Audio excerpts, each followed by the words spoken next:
जी शुक्रिया। बिल्कुल ऐसा ही है कि मैं इस वक्त तहसील हासिलपुर रेवन्यू दफ्तर के अहाता में मौजूद हूँ। बारिश होने की वजह से यहाँ पे कसीर तादाद में पानी जमा हुआ है।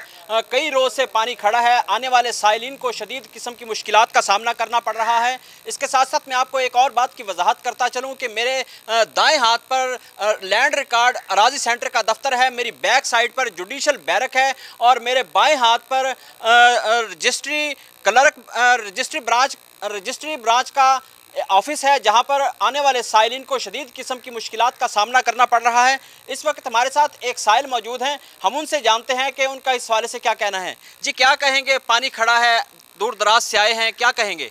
10 दिन से यहाँ पानी खड़ा है। अराजी सेंटर के बिल्कुल नज़दीक जो आदमी आ रहे हैं वह तंग हो रहे हैं।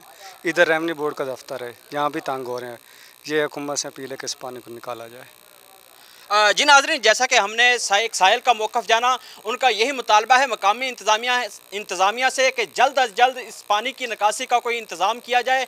इसके साथ साथ नाज़रीन एक और बात की वजाहत करता चलूँ कि 10 रोज़ से ये पानी यहाँ पर जमा है, जिसकी वजह से इस गंदे पानी की वजह से यहाँ पर ये पानी जो है मच्छरों की अफजाइश में भी मददगार साबित हो रहा है और आने वाले साइलिन के लिए शदीद मुश्किलात का बायस बना हुआ है। आने वाले साइलिन ने यही मुतालबा किया है कि जल्द अज जल्द इस पानी की निकासी का कोई इंतज़ाम किया जाए। जी